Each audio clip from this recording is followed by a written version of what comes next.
कि Maldives hand over 28 islands to India. और इसी के साथ खबर ये भी चल रही है कि India bought 28 islands from Maldives. Maldives hands over its 28 islands to India. President Muizzu himself signed the agreement.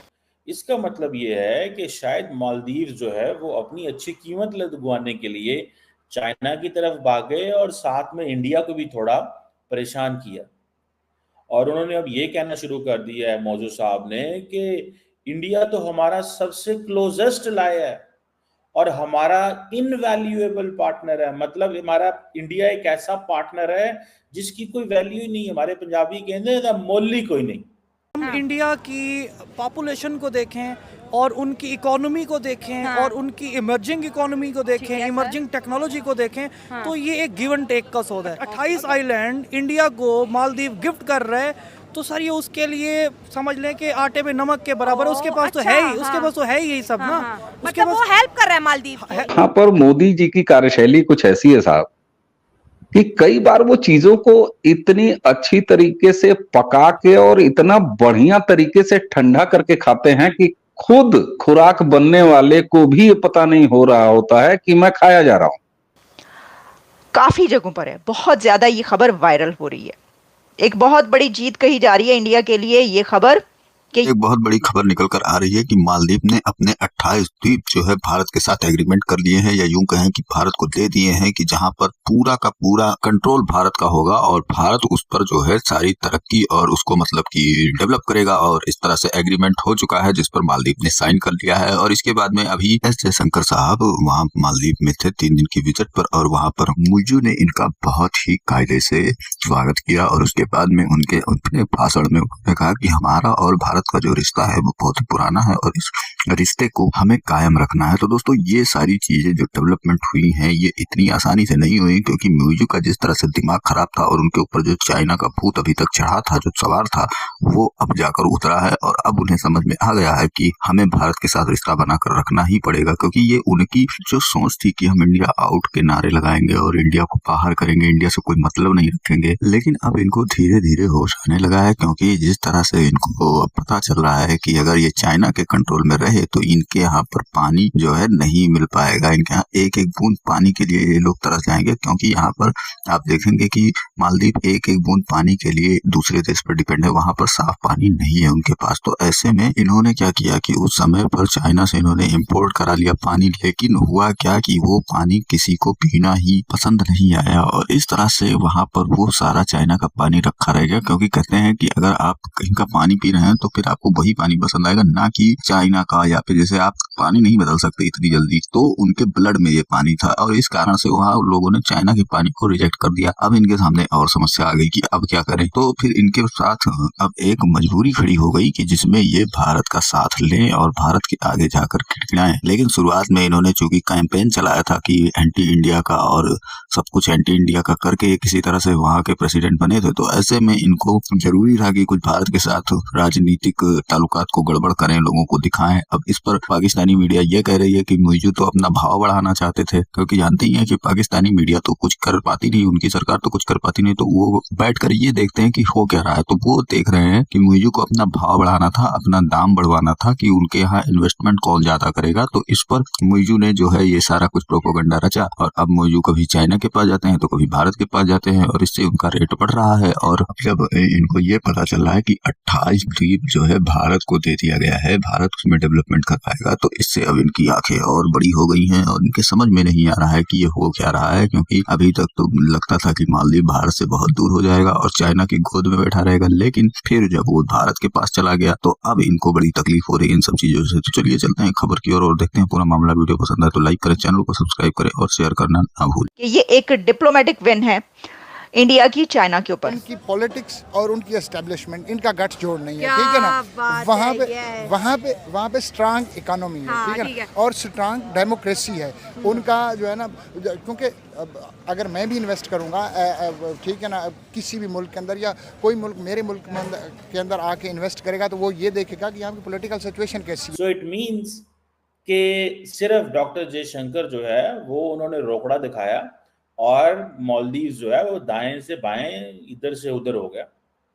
सो ये जो प्रेसिडेंट मौजू आए थे ये बेसिकली अपना भावताव लगाने आए थे, और बेसिकली उन्होंने फॉर अ मोमेंट इंडिया को थोड़ा सा झटका झुटका दिया कि भाई ज़रा हमसे नए तरीके से निगोशिएट करो, ठीक है। अब ज़रा वो स्टेटमेंट चेक करें जो प्रेसिडेंट मौजू की है, जिसमें वो ये कह रहे हैं कि हम जो है हर वो चीज़ इंडिया को देंगे, हर वो चीज़ इंडिया को देंगे जो इंडिया को मालदीव में चाहिए। और ये उन्होंने बात कहीं और नहीं की। ये अब देखें ना, मिसाल के तौर पे इंडिया जो है वो वाटर, यार आप यही समझें मालदीव जो है ना एक सूबा है, एक स्टेट है इंडिया की, जो मुझे नजर आ रहा है। तो मौजू को ये फर्क तब समझ में आया कि मैं जो नेतागिरी कर रहा था, इलेक्शन के मंचों से भाषण दे रहा था, इंडिया को आउट कर रहा था, उसमें और ओथ लेने के बाद कंट्री का चीफ बनने में फर्क है, बहुत बड़ा फर्क है। ये उनको समझ में आया।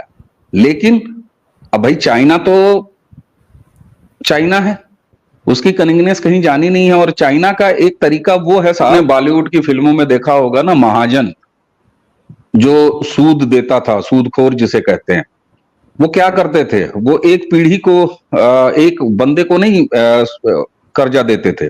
कर्जा देने के बाद वो पूरी पीढ़ी को गुलाम कर लेते थे और धीरे धीरे खेत मकान ये वो, और उसमें कई एंगल हैं, बीबी और बच्चे सब जो है उनके हो जाया करते थे।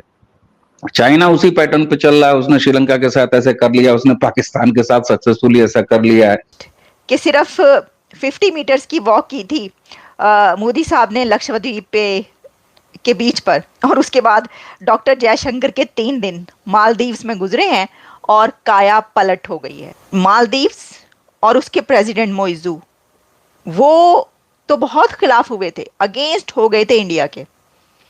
और चाइना की विन कहा जा रहा था कि देखिए चाइना ने उनको अपने उसमें कर लिया और अब वो चाइना की बोली बोल रहे हैं। लेकिन कहते हैं कि वक्त बदलते देर नहीं लगती, और वक्त ऐसे बदला है कि अब वही प्रेसिडेंट मोइजू गाने गा रहे हैं। किसके? इंडिया के गीत गा रहे हैं, और वो थैंक यू कर रहे हैं इंडिया को कि आपने हमारे लिए इतना काम किया और यहाँ पर आप आए हैं। डॉक्टर जयशंकर का बहुत ही सिग्निफिकेंट विजिट था ये मालदीव्स का, 3 डेज का, जिसमें उन्होंने ये काम किया।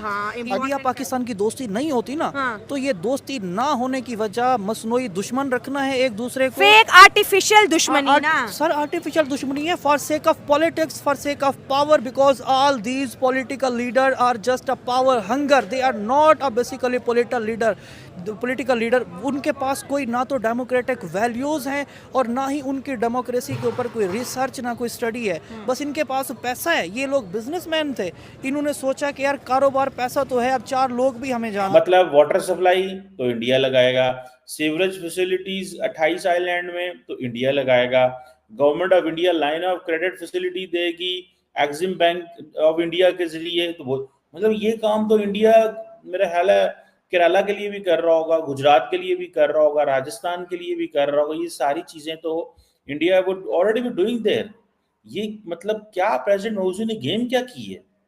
सो प्रेसिडेंट मौजू ने बेसिकली, और शुक्रिया वो नरेंद्र मोदी का कर रहे हैं कि जनाब आप जो है ना वो बड़े खुले दिल के बंदे हैं। This is what is saying. मैं मेरे अल्फाज नहीं है, आप ये अल्फाज जाके देखें कि मालदीव्स का प्रेसिडेंट कह रहा है कि साहब मोदी साहब तुसी बड़े खुले दिल दे बंदे हो, तुसी हमेशा हमें पैसे देते हो, तुसी हमेशा हमारा ख्याल रखते हो, आप हमें इतनी मोहब्बत करते हो कि हमारी गलियां नालियां पानी सीवरेज गटर हर चीज नरेंद्र मोदी साहब के खाते में डाल दी।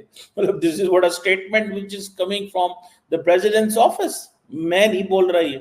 इस तौर पे इंडिया जो है ना आईटी सेक्टर में टॉप कर चुका है। ठीक है सर। अगर आप अपने साथ पाकिस्तान के साथ कंपेयर करें, इवन चाइना के साथ भी कंपेयर करें, तो गूगल हब जो है उसके अंदर इंडिया के लोग बैठे हुए, मतलब कि वहाँ पे कैलिफोर्निया वैली है और उनका सिलिकॉन वैली और बेंगलोर हब बना वहाँ पे। बेंगलोर समझ लो कि इंडिया की जो है ना वो सिलिकॉन वैली है। तो इस वजह से एक तो जो है ना वो आईटी के हवाले से जो है ना टॉप पे चलेंगे। अभी आप यूट्यूब फेसबुक यूज़ करते हैं तो आप कश्मीर के खिलाफ खबर लगा के दिखाएं और कश्मीर के हक में हाँ आपका फेसबुक पेज ही उड़ा देंगे, आपका ट्विटर अकाउंट उड़ जाएगा। सबसे पहला झटका मौजू को लगा जब वहां पर टूरिज्म पे वार हो गया, और वो काम मोदी जी ने एक, वही मैंने कहा ना, एक कुर्सी लगा के एक फोटो खिंचा के कर दिया, जिसको कहते हैं तात्कालिक सर्जरी। मोदी जी ने शुरुआत कर दी। और साहब एक चीज बताएं, पेट पे लात और जेब पे लात, ये दो चीजें आदमी बर्दाश्त नहीं करता, चाहे वो उसकी गर्लफ्रेंड या बॉयफ्रेंड ही क्यों ना मार दे, नहीं बर्दाश्त करता साहब, गृहस्थियां टूट जाती।